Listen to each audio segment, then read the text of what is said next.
dan mengucap syukur. Haleluya. Amin. Shalom saudara-saudara semuanya. Gimana kabarnya? Luar biasa. Luar biasa. Karena Tuhan kita luar biasa. Ya. Kesaksian yang luar biasa dari saudari kami Adel dan saudara kami Agus. Tuhan itu nyata. Ya kan, Tuhan itu nyata.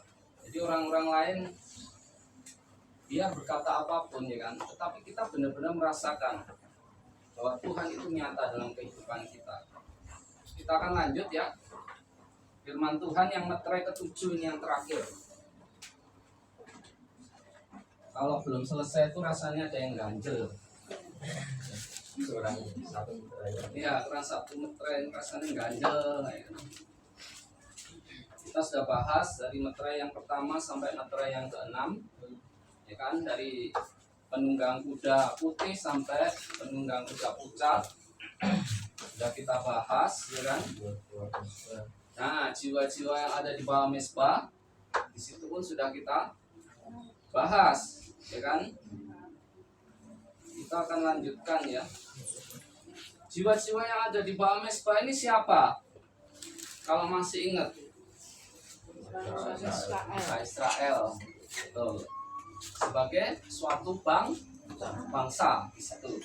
Kita akan langsung ya buka Wahyu pasal 8. Nah, ayat yang pertama. Wahyu 8.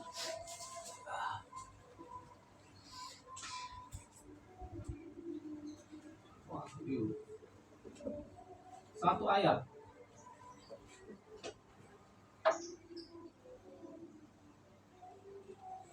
Kita baca sambil berdiri satu ayat firman Tuhan. Sudah ketemu semuanya ya?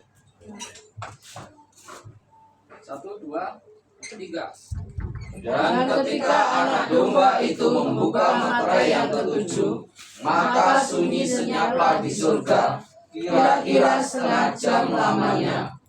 Amin. Silakan duduk. Kiranya Tuhan memberkati kita pada pembacaan firman Tuhan pada pagi hari ini. Ya. Dan kita sudah baca ayat ini. Itu saja yang kita dapatkan kan. Ketika meterai 7 dibuka, maka sunyi senyaplah surga, kira-kira setengah jam lamanya. Ya, cuma ini toh. Ya kan, cuma itu toh. Yohanes juga nggak tahu apa itu maksudnya, ya kan?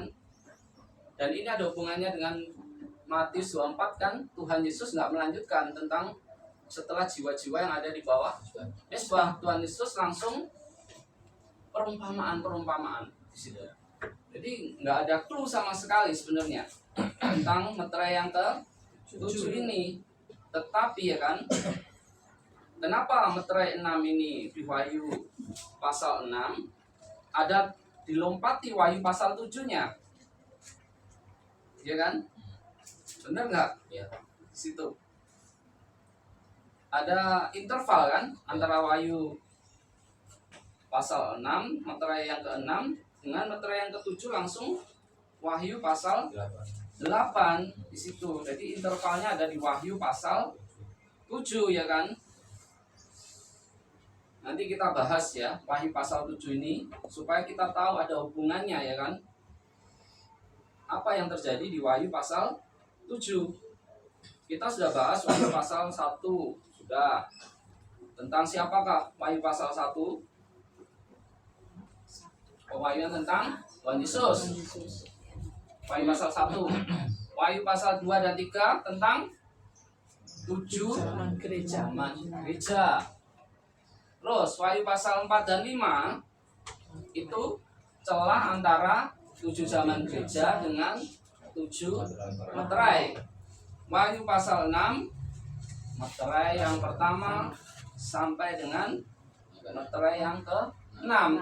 Lah ini meterai yang ke-7 kok langsung Wahyu pasal 8. Ya kan? Berarti ada interval, ada yang dilompati yaitu Wahyu pasal 7. Ya kan? Walaupun kita sempat bahas, ya kan? Kita sempat bahas sedikit-sedikit tentang bangsa Israel, jiwa-jiwa yang ada di bawah Mesbah itu, ya kan? Terus kalau kita flashback sebentar ya, nanti ini kan Wahyu pasal 7, ya kan? Kita baca perikopnya, orang yang dimeteraikan dari bangsa Israel. Terus ayat 9-nya, orang banyak yang tidak terhitung banyaknya. Jadi ada 2 perikop. Nanti kita bahas ini ya. Siapakah orang banyak yang tidak terhitung banyaknya ini? Siapa? Ya kan? Kita sudah bahas dari segala bangsa dan suku, ya kan? Kita sudah bahas bahwa mempelai itu diambil dari bangsa kafir. Mempelai sudah terangkat. Betul nggak? Betul kan?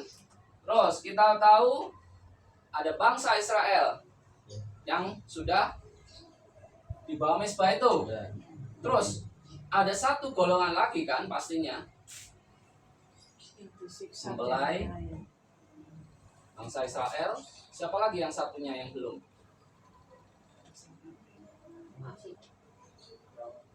Ada gadis bijaksana.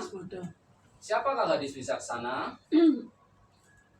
Orang yang membawa Itu sudah masuk gambarannya, ya kan? Terus yang tertinggal siapa? Gadis bodoh. Nah inilah nanti orang banyak yang tidak terhitung banyaknya ini masuk kategori gadis yang bodoh, ya kan?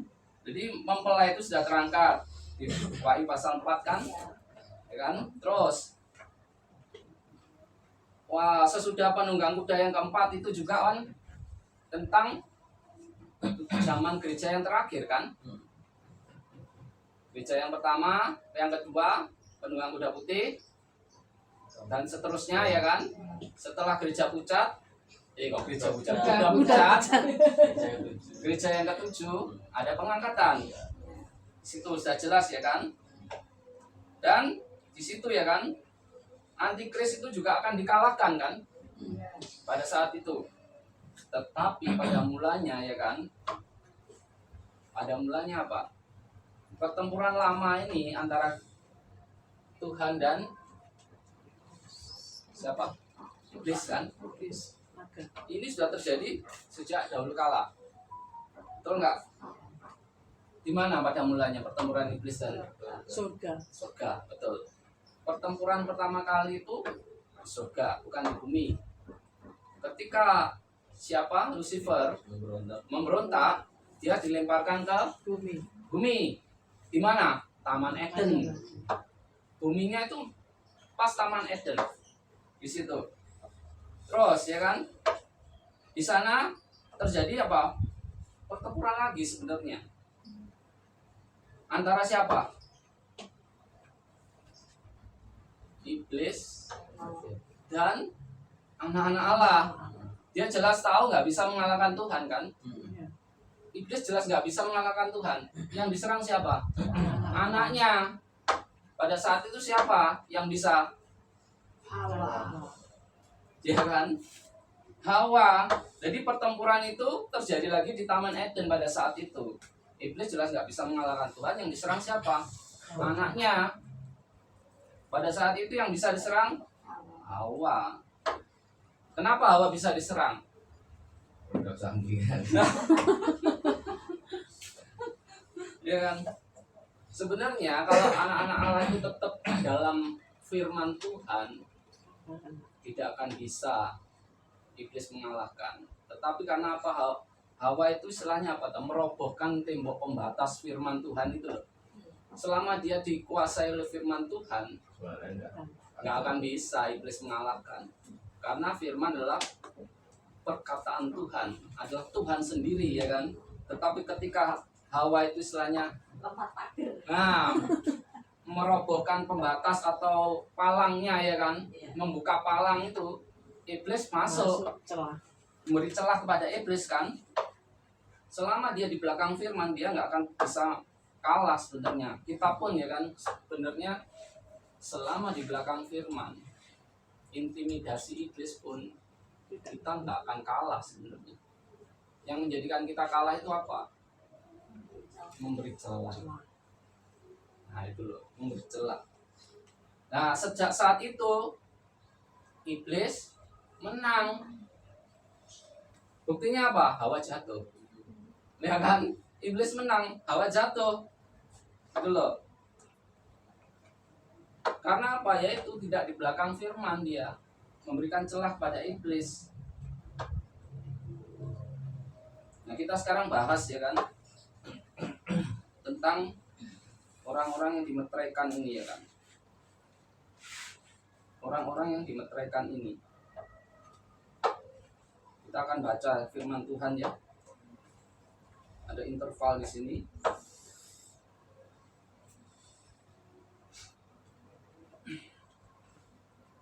Di sini adalah pemeteraian atau pemanggilan 144.000 orang Yahudi Israel ya kan. Ini dipanggil pada saat kapan? Pada saat masa kesusahan besar, betul.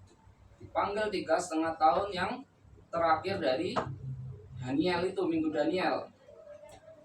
Saksi Yehova ini berpendapat bahwa 144.000 orang bangsa Israel ini termasuk golongan mempelai. Saksi Yehova. Kan? Tapi kita kan sudah diajarkan bahwa kan, kan? Karena apa? Ini dipanggil setelah masa kesusahan besar. Sedang mempelai, sudah diangkat, sudah disembunyikan. Ya betul. Jadi itu bukan, tidak ada hubungannya dengan mempelai. Terus dalam perjanjian lama ya kan, orang Israel itu hanya percaya kepada nabi. Kita sudah pernah bahas kan.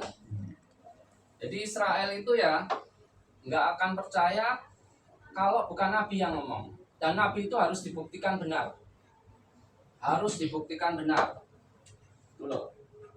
Kalau kita mau baca Bilangan 12 ayat 6 dulu. Kita buka firman Tuhan sebentar.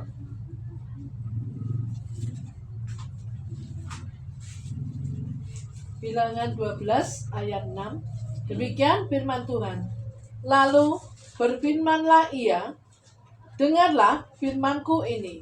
Jika di antara kamu ada seorang nabi, maka aku, Tuhan, menyatakan diriku kepadanya dalam penglihatan. Aku berbicara dengan dia dalam mimpi. Ya, jadi ada seorang nabi, Tuhan akan berbicara melalui penglihatan, melalui mimpi, ya kan? Di Bilangan 12 ayat 6. Jadi harus melalui apa? Nabi, betul. Dan jika itu tidak terjadi, janganlah percaya, janganlah gentar terhadap nabi itu. Ulangan 18 ayat 22.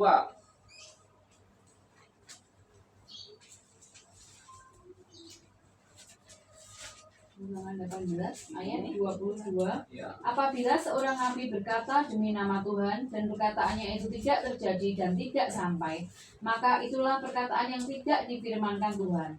Dengan terlalu berani nabi itu telah mengatakannya, maka janganlah gentar kepadanya. Ya, ya kan? Apabila seorang nabi berkata demi nama Tuhan dan perkataannya itu tidak terjadi dan tidak sampai, maka itulah perkataan yang tidak difirmankan Tuhan. Dengan terlalu berani nabi itu telah mengatakannya, maka janganlah gentar kepadanya. Berarti itu nabi palsu. Ulangan 18 ayat 12-nya.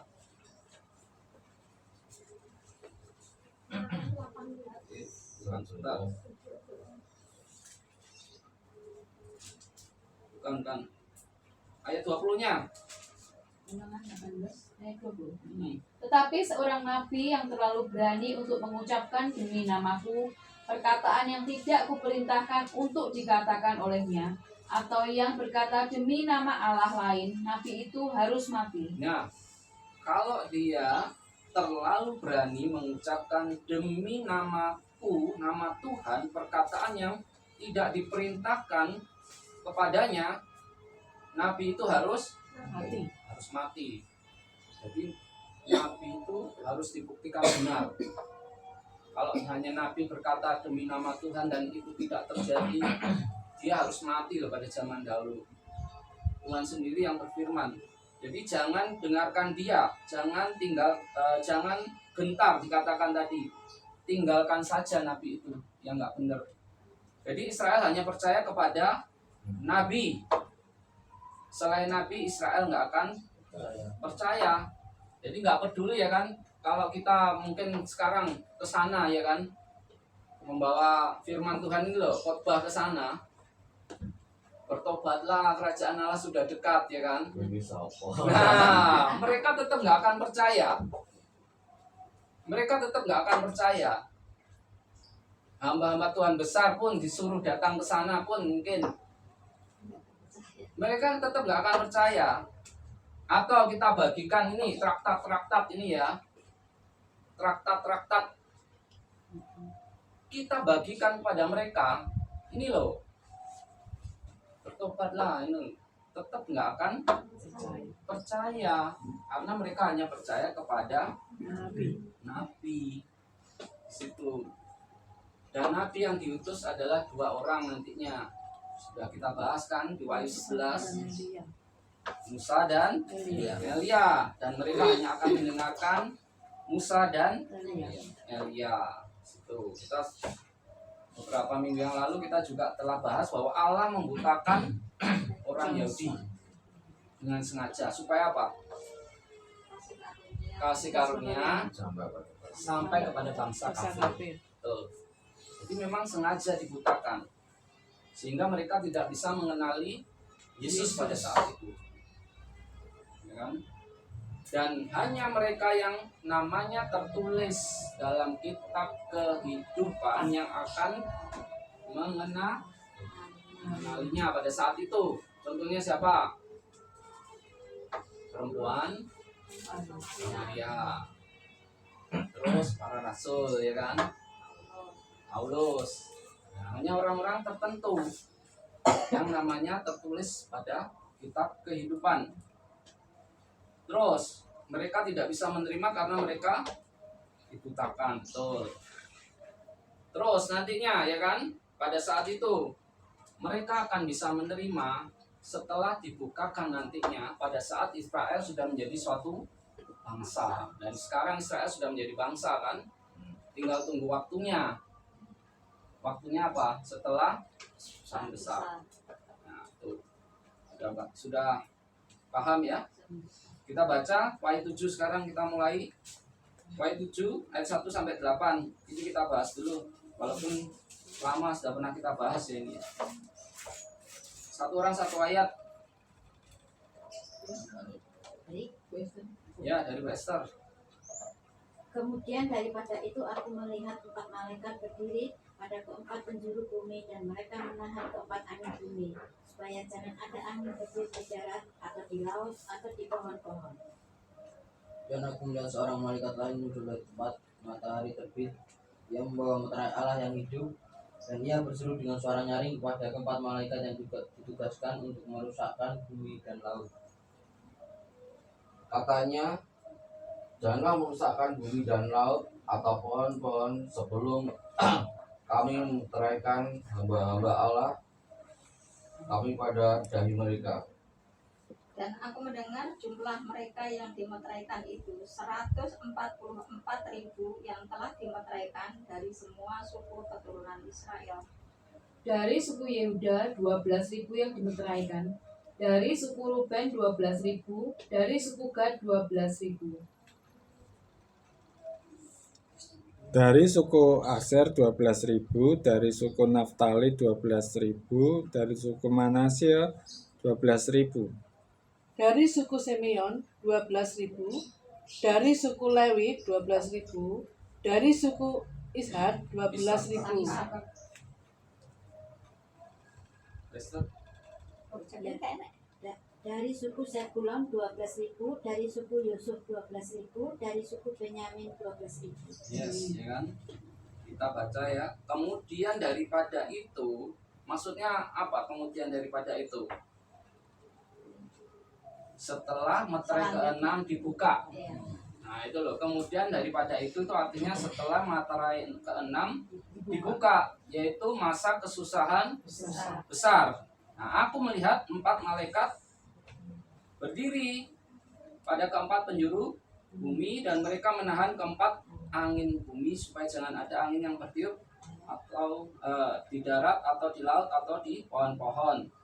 Di situ jelas ya kan. Dan aku melihat seorang malaikat muncul dari tempat matahari terbit. Ia membawa meterai Allah yang hidup. Ia berseru dengan suara nyaring kepada keempat malaikat yang ditugaskan untuk merusakkan bumi dan laut. Untuk merusakkan bumi dan laut. Bayangkan, jadi masa kesusahan besar itu ngeri banget ini nantinya ya kan. Nah, katanya janganlah merusakkan bumi atau laut atau pohon-pohon sebelum kami memeteraikan hamba-hamba Allah kami pada dahi mereka. Di sini dikatakan hamba-hamba Allah, bukan mempelai, bukan anak-anak. Kita sudah tahu Israel adalah hamba-hamba Allah. Di situ. Jadi ini bukan mempelai. Dan di bawahnya kan sudah jelas dari suku A, B, C, D dan seterusnya. Ini berbicara tentang Israel. Betul nggak? Ada 12 suku, ya kan? Dan 12.000 tiap suku. 12 kali 12.000 hasilnya 144.000. Mereka berasal dari suku-suku dari bangsa Israel. Terus kalau kita baca ayat 9, sesudah ini ada kelompok yang lain. Ini berbicara bukan bangsa Israel. Ayat 9 nanti sampai ayat ke 17. Ya kan? Ayat 9. Coba Jeri. Ayat 9. Lanjut. Berikutnya orang banyak yang tidak terhitung banyaknya. Ya.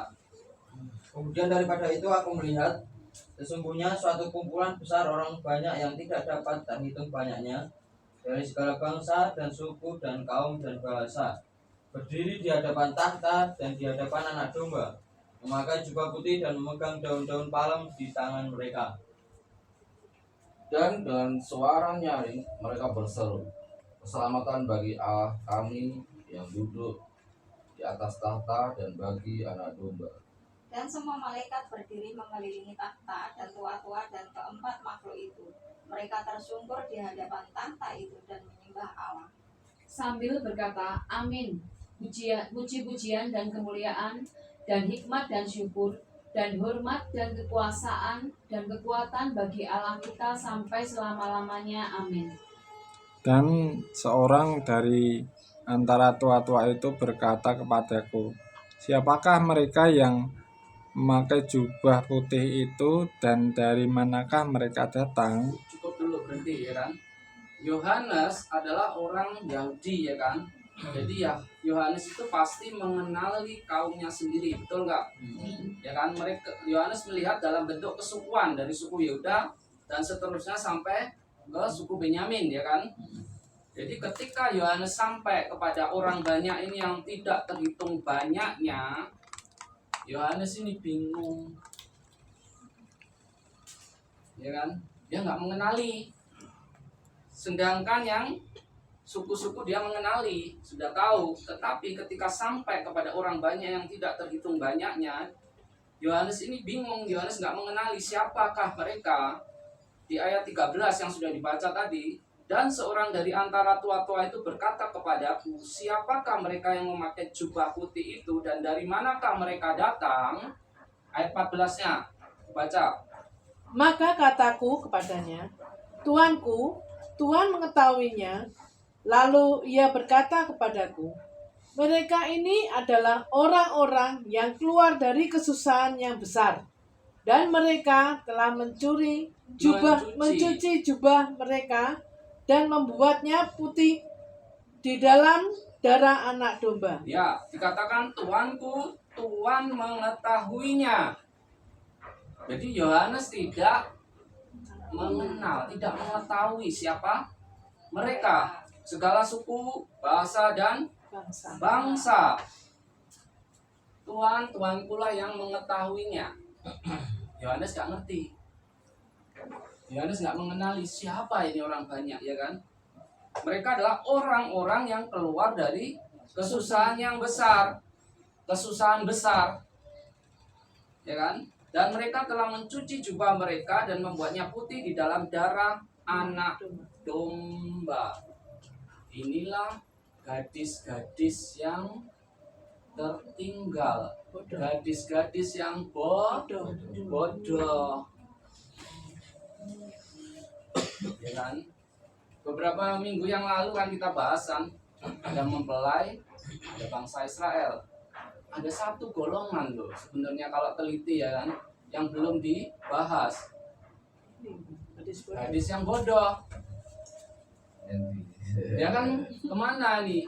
Kita ikut kesusahan besar. Ikut kesusahan besar. Kalau kita mau cermat ya, dari Wahyu pasal 4 yang dulu-dulunya ya kan, Wahyu pasal 4, 5, 6, ya kan, kita sudah tahu di situ ada mempelai sudah terangkat. Terus jiwa yang ada di bawah mezbah ada bangsa Israel, orang-orang pilihan, ya kan, orang-orang pilihan ada dua kan sebenarnya orang-orang pilihan itu, mempelai dan orang-orang yang masuk kesusahan besar itu orang pilihan kan. Apakah tidak pernah terpikir lah orang gadis-gadis bodoh ini kemana ini kok nggak ada? Seharusnya kan kita sudah terpikir kan, neng di ini, nah kan, dan disinilah gadis-gadis yang tertinggal itu, yang bodoh itu. Mereka dikatakan mereka ini adalah orang-orang yang keluar dari kesusahan yang besar loh, jelas banget loh. Gadis-gadis bodoh ini akan tertinggal kan ketika mempelai datang itu, ya kan, mempelai datang sama-sama tertidur toh pada saat itu. Tertidur ini gambaran apa toh? Istirahat mati. Ada orang-orang zaman dahulu itu loh, tertidur kan artinya mati kan.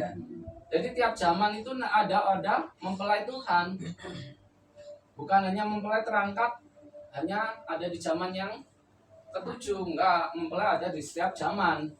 Gambarannya orang-orang yang tertidur itu loh, ya kan, mempelai datang lah, langsung bangun. Terus yang ada minyaknya sudah siap-siap, yang nggak ada minyaknya berikan aku sedikit minyakmu loh, ya nggak bisa lah, belilah. Nah waktu beli itu loh, mempelai datang itu tinggal wes, tertutup pintunya. Terus bagaimana nasib gadis yang bodoh ini? Mencari minyak.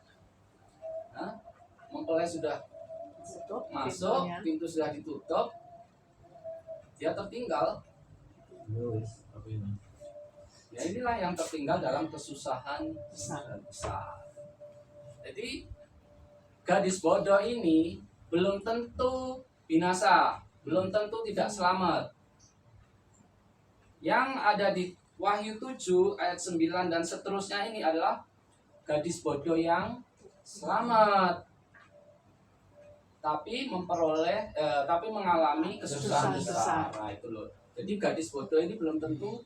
Jadi gambarannya gadis bodoh itu seperti hamba Tuhan, orang-orang yang suam-suam kuku. Ya, jadi kalau kita dulu lihat perumpamaan tentang gadis yang bijaksana dengan gadis yang bodoh dalam kitab pemikiran dahulu, gadis bodoh ini nggak selamat kan? Iya. Iya kan? Itu Pemikiran kita yang dahulu-dahulu, Iya. yang selamat itu gadis yang bijaksana yang masuk dalam perjalanan kami. Yang tertinggal gadis bodoh ini dalam pemikiran kita dulu nggak selamat. Iya sama. Tapi ada yang selamat. Dikatakan adalah mereka adalah orang-orang yang keluar dari kesusahan besar, dan mereka telah mencuci jubah mereka dan membuatnya putih di dalam darah anak domba. Ya gadis bodoh. bodoh, tetap bodoh ini. Tapi selamat karena apa? Mencuci jubah mereka dan membuatnya putih di dalam darah anak domba. Berarti ada yang sebagian tertinggal, ada yang sebagian masuk. Atau Ada yang tertinggal. tetap ada yang Semua tertinggal yang ini Semua maksudnya. gadis bodoh itu tertinggal. Semua gadis bodoh Tidak akan ikut mengalami pengangkatan. kesusahan besar, tidak mengalami pengangkatan. Ya. Hanya saja mereka Sampai yang selamat, selamat tapi itu kan. Tapi selamat. mempertahankan firman ya. Ya, Tapi betul. kan siksa Nah. hilang utangnya juga lho. Dalam kesusahan itu dia tetap mempertahankan imannya atau tidak. Iya. Kata gampangannya seperti itu. Nah, kalau mereka tetap bertahan dalam iman, Masuk. tetap selamat. Mengalami penderitaan tapi Hilang barang luwi. ya macam-macam nanti nggak bisa kita bayangkan pengeriannya ya kan. Nggak bisa dibayangkan. Nah, kita lanjut ayat 15-nya sekarang. Apa ya? Ya, Karena itu mereka berdiri di hadapan tata Allah dan melayani Dia siang malam di bait sucinya. Dan Ia yang duduk di atas tata itu akan membentangkan kemahnya di atas mereka. lanjut.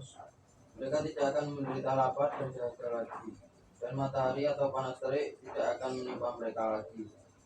Sebab anak domba yang di tengah-tengah tata itu akan menggembalakan mereka dan akan menuntun mereka ke mata air kehidupan.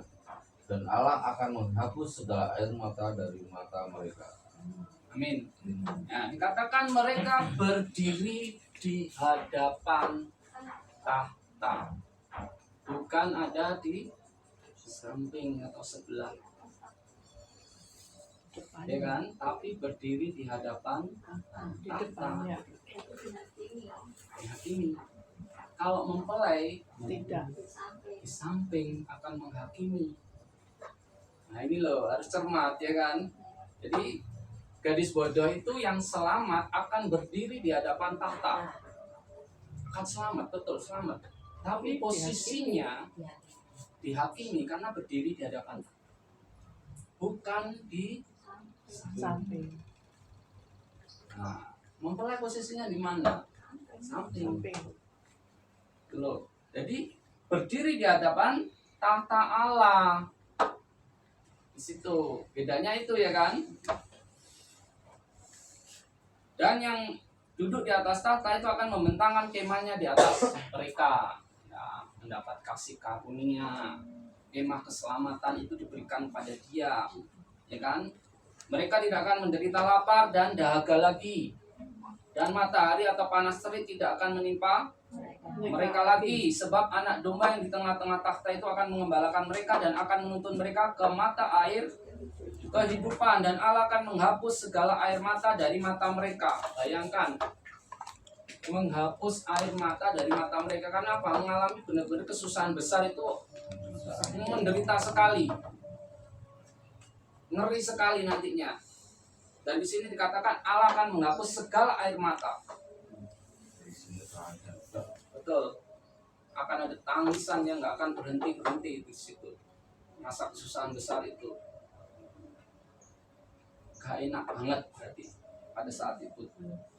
Maka dari itu sebisa mungkin jadilah mempelai. Jangan jadi perempuan yang bodoh. Walaupun nantinya selamat, tapi akan mengalami hal yang sangat susah banget di sini. Akan nangis terus kita. Air mata di situ. Nah, kita belum masa kesusahan besar kita sudah nangis bolak-balik. Sambat aja. Sambat nangis ya kan. Apalagi nanti masa kesusahan besar. Makanya harus tahan banting. Nah, Mana ada batin terus. ya kan. Pecah di sini. Jadi Wahyu 7 ayat 1 dan 8 berbicara tentang orang Israel yang dimeteraikan. Ya kan? Meterai yang ke-6 berbicara tentang umat Israel secara bangsa. Ada bedanya. Ya kan? Ada bedanya. Kalau Wahyu 7 ini secara kesukuan, secara kesukuan akan diselamatkan.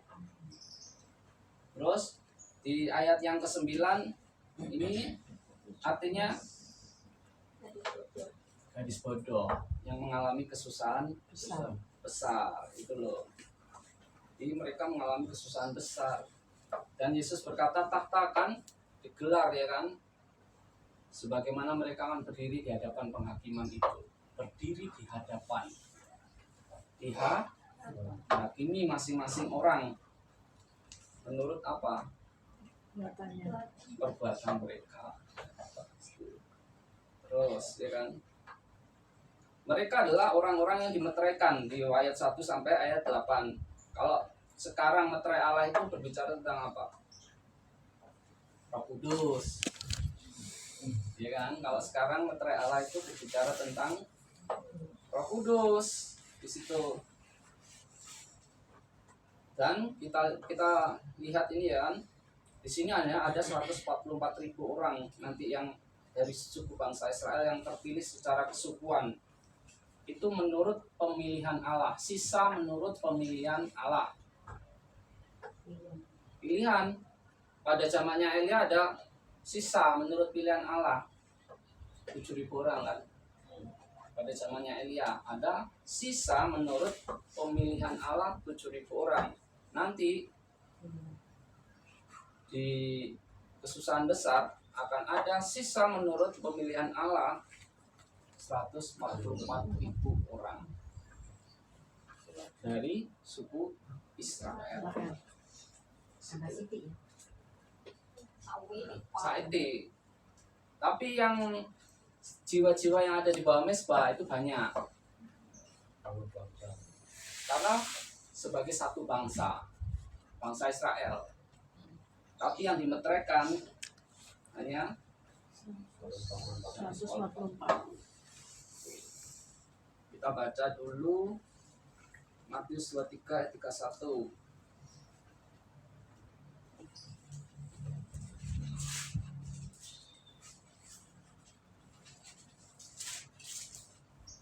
Matius 23 ayat 31.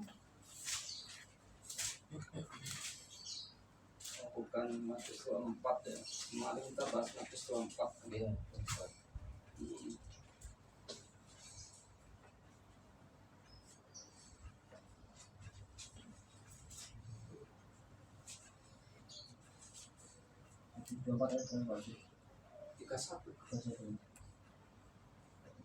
Dan ia akan menyuruh keluar malaikat-malaikatnya dengan meniup sangkakala yang dahsyat bunyinya, dan mereka akan mengumpulkan orang-orang pilihannya dari keempat penjuru bumi, dari ujung langit yang satu ke ujung langit yang lain. Ya, ini kan sama kan di Wahyu pasal 7 tadi ya kan.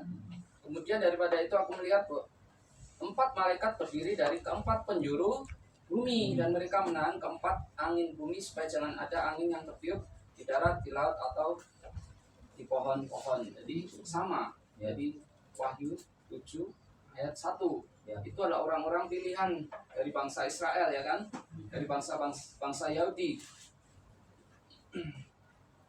Jadi terdapat jutaan orang di Yahudi nantinya yang akan diselamatkan cuma 144.000. Pada zamannya Elia pun 7.000 orang total. Nah, sedikit kan. Itu menurut pilihan Allah. Ya kan? Nggak bisa. Semua itu tergantung pemilihan Allah. Tanpa pemilihan Allah nggak akan bisa. Dan gereja mempelai pun itu menurut pilihan Allah. Dan orang-orang Yahudi yang dimeteraikan ini, mereka lah yang tidak menyembah binatang itu, ya, ataupun patungnya. Meskipun ya kan negara mereka dalam suatu perjanjian dengannya pada masa itu nantinya, ya kan akan ada perjanjian kan, kita sudah bahas toh. Ya, 144.000 orang ini yang tidak akan menyembah, tidak akan tunduk menyembah pada patung atau binatang itu. Seperti ya ini ya. Jadi kembali ke Matius 24 ayat 31, ia akan menyuruh keluar malaikat-malaikatnya. Bukan satu kan? Malaikat-malaikatnya. Ya kan, malaikat-malaikatnya. Khusus untuk bangsa Israel, nantinya Wahyu 11 2 malaikat. Nah, kalau dikatakan ia akan menyuruh malaikatnya, berarti satu. Tapi malaikat-malaikatnya mengacu kepada lebih dari satu. Kita cocokkan dengan Wahyu 11, ada dua, Musa dan Elia. Di situ yang sudah kita baca tadi kan, Wahyu 24 ayat 31. Jadi akan ada dua malaikat dan akan mengumpulkan mereka, ya kan. Terus kita beralih ke ayat 32-nya, coba kan. 32. Matius 24 ayat 32. Tariklah pelajaran dari perumpamaan tentang pohon ara. Apabila ranting-rantingnya melembut dan mulai bertunas, kamu tahu bahwa musim panas sudah dekat. Nah ya kan, nggak disebutkan tentang meterai yang ketujuh penjelasannya. Langsung tentang perumpamaan tentang pohon ara. Apabila ranting-rantingnya melembut dan mulai bertunas, kamu tahu bahwa musim panas sudah dekat. Ayat 33. Demikian juga jika kamu melihat semuanya ini, ketahuilah bahwa waktunya sudah dekat, sudah di ambang pintu. Ya, apa tuh maksudnya ini? Pohon ara ini. Ada yang tahu? Bangsa Israel dan ara itu. Ya kan? Pohon ara itu, ya kan, tarilah pelajaran dari perumpamaan tentang pohon ara. Apabila ranting-rantingnya melembut dan mulai bertunas, kamu tahu bahwa musim panas sudah dekat. Demikian juga jika kamu lihat semuanya ini, ketahuilah bahwa waktunya sudah dekat, sudah di ambang pintu. Ini loh yang mereka tanyakan kepada Yesus, apa yang akan menjadi tanda kesudahan dunia? Ketika bangsa Israel yang tercerai-berai kembali ke Sion, kembali ke Israel, itulah artinya pohon ara yang mulai bertunas. Itu loh gambarannya itu. Jadi orang Israel yang tercerai-berai kembali ke Israel atau Sion, gerakan Zionis. Zionis kan ada, Zionis Israel. Ini kan yang dibenci orang-orang Islam, ya kan. Zionis itu apa toh? Gerakan kembali ke Sion. Artinya itu loh, Zionis itu gerakan kembali ke Sion.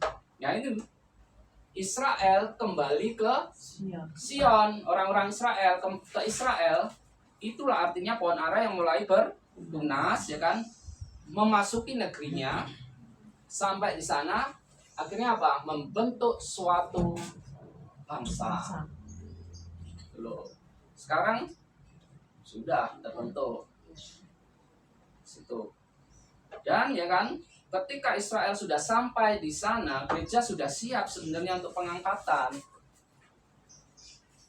Sudah terbentuk suatu bangsa kan? Gereja harusnya sudah bersiap-siap untuk pengangkatan. Itu loh. Kenapa belum pengangkatan? Nah, belum pengangkatan kan sampai sekarang. Padahal Israel sudah sebagai bangsa tahun berapa? 1948 kan? Sampai sekarang belum. Ya, belum kenal. Kembali lagi ya kan. Kurang sih. Iya, Kurang satu pun ya perkembangan bisa. Bisa kurang tahun. Nah, dan nantinya akan ada 3,5 tahun yang tersisa sampai berakhirnya dunia ini loh. Tapi emang sulit ya, tantangan besar ya. Oh sulit. Kan besar Sulit. ini kan hanya untuk mempelai. Iya, Mencari mempelai harus menjutaan besar. sulit banget itu. Ya. Kapan ini sampai pada Ya, kita kembali ke firman ya. Jadi kita tahu bahwa setiap suku ini menurut urutan-urutan suku. Karena kita sudah bahas ya kan tentang laskar-laskar Israel. Ya kan di bilangan 1 itu. Laskar-laskar Israel ya kan. Menurut suku ini ada laskarnya ya kan mengelilingi kemah suci ya kan pada saat itu ya kan. Mereka punya panji-panjinya. Contohnya sudah jelas. Singa, lembu, Pak manusia, Raja Wali. Raja Wali ya kan. Kita tahu ya kan. Tapi setelah bangsa Israel ini tercerai-berai ke segala bangsa, pecah kemana-mana ya kan. Diaspora. Pada saat itu kan belum, setelah terpisah-pisah itu belum berdiri kan negara Israel.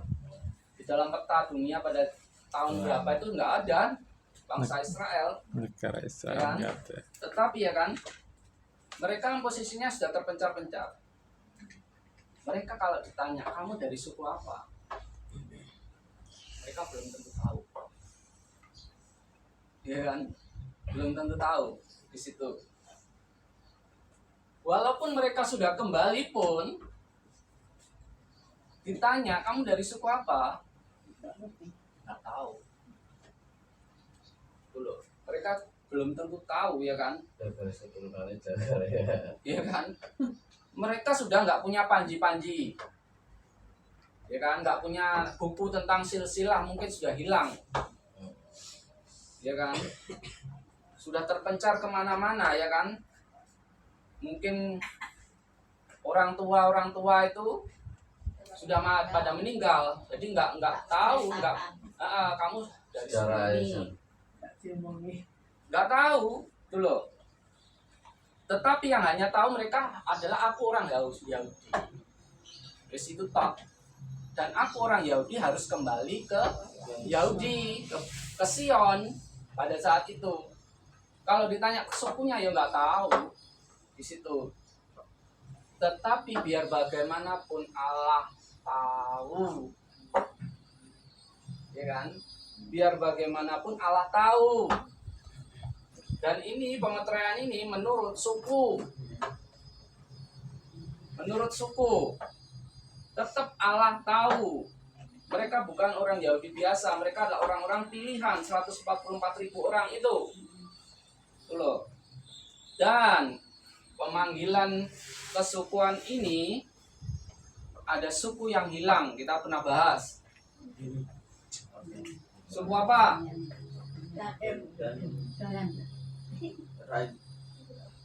Dan suku Dan dan suku Efraim. Betul. Ya kan? Ada dua suku yang hilang menurut bilangan 1 di laskar-laskar dari bangsa Yahudi itu, laskar Israel pada saat itu. Suku Dan dan suku Efraim tidak ada. Kalau kita baca di Wahyu 7 ini, coba cari, tetap nggak ada.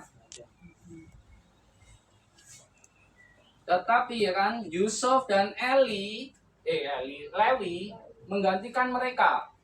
Sebenarnya suku Lewi kan nggak dihitung pas pada laskar Israel, karena Lewi itu milik Allah, tugasnya untuk melayani pekerjaan Allah pada saat itu. Ya kan, kalau Yusuf diwakilkan kan sebenarnya di sini ada anaknya Yusuf Manasye. Tetapi anaknya Yusuf yang satu Efraim kok nggak ada. Ya kan? Di Wahyu 7 ya kan? Suku Dan, suku Efraim tidak ada, digantikan Yusuf dan Lewi. Kenapa bisa terjadi? Allah itu selalu mengingat firman-Nya. Allah selalu mengingat firman-Nya. Allah tidak mungkin melupakan apapun yang telah difirmankannya. Ya kan? Allah nggak mungkin. Dulu. Seperti waktu dia memberitahu Musa ya kan, tentang bangsa Israel akan ada di Mesir selama 400 tahun. Dan dia mengutus Musa untuk mengeluarkan bangsa Israel dari Mesir. Itu pun firman-Nya kepada Abraham. Ya kan, keturunanmu akan menjadi suatu bangsa asing, ya kan, menjadi budak di bangsa suatu di Mesir ya kan, akan tinggal di negeri asing ya kan, selama 400 tahun. Jadi apa yang difirmankan Allah, Allah akan ingat itu. Allah nggak mungkin mengingkari janjinya. Terus, ya kan? Kenapa suku-suku ini nggak ada? Kita baca dulu Ulangan 29 ayat 16.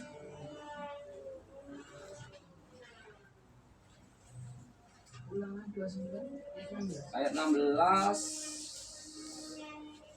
sampai 21 ya. Sebab kamu ini tahu bagaimana kita diam di tanah Mesir dan bagaimana kita berjalan dari tengah-tengah segala bangsa yang negerinya kamu lalui. Dan kamu sudah melihat dewa kejijikan dan berhala mereka, yakni kayu dan batu, emas dan perak itu, yang terdapat pada mereka. Sebab itu janganlah di antara kamu ada laki-laki atau perempuan, kaum keluarga atau suku yang hatinya pada hari ini berpaling meninggalkan Tuhan Allah kita, untuk pergi berbakti kepada Allah bangsa-bangsa itu.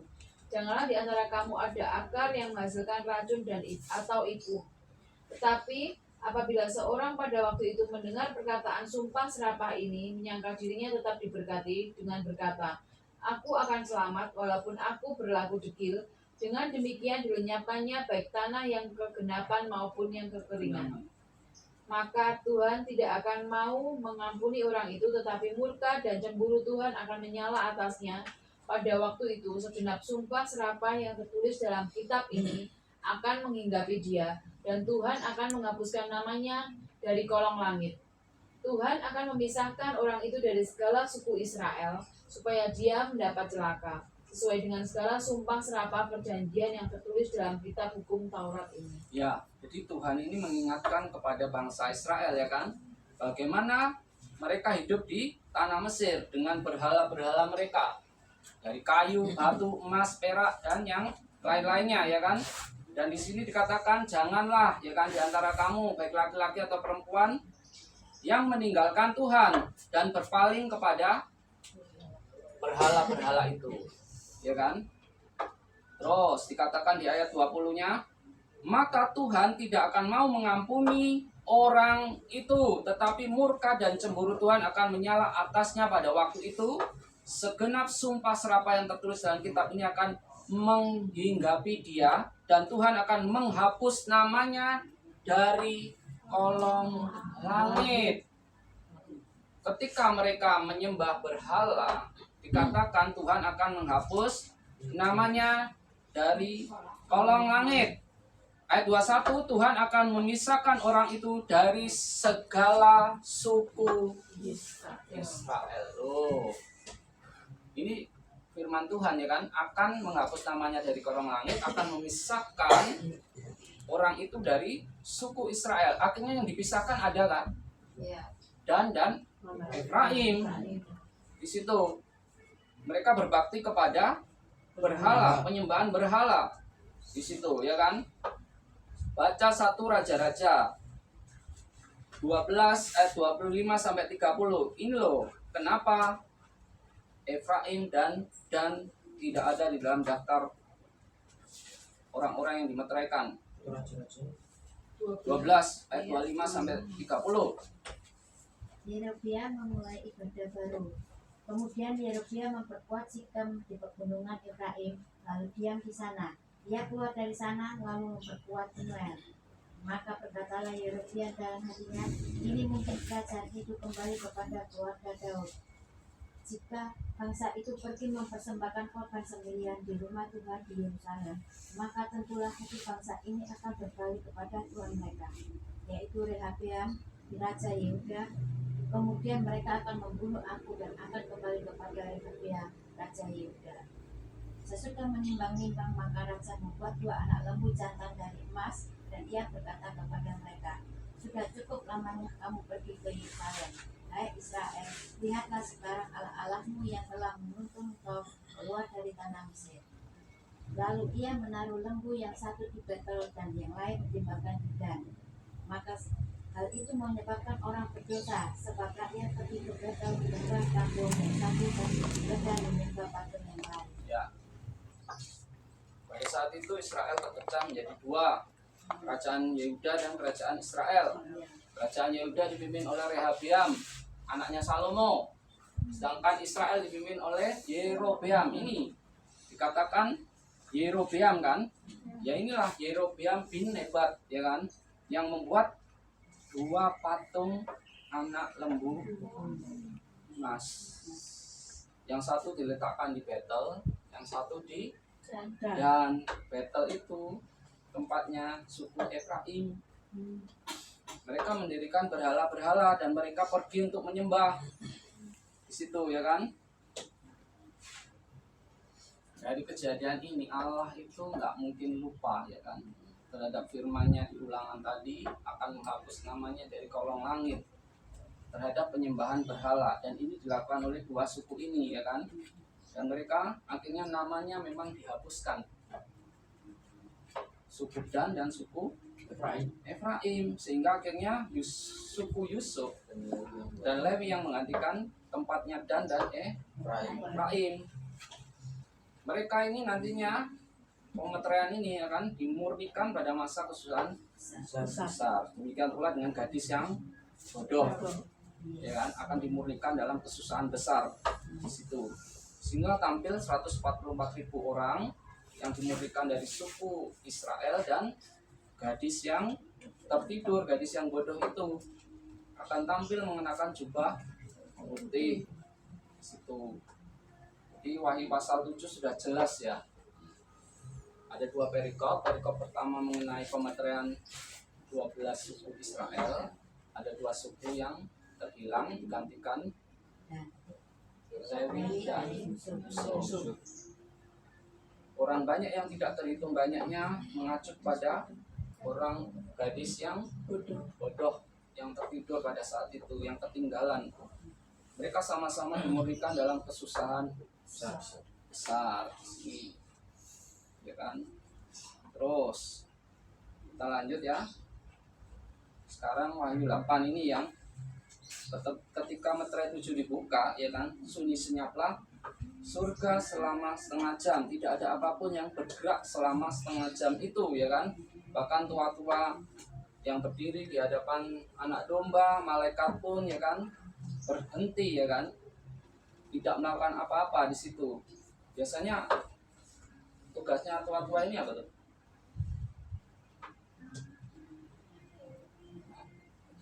Puji-pujian, kan, ya kan, memainkan alat musik, memuji Tuhan, malaikat juga memuji Tuhan, ya kan.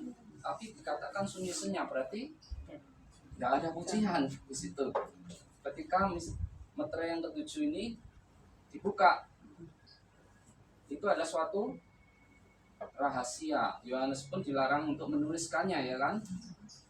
Terus Yesus pun di Matius 24 juga nggak membahas tentang meterai yang ke-7 ini. Ini sungguh hal yang rahasia. Kenapa dirahasiakan?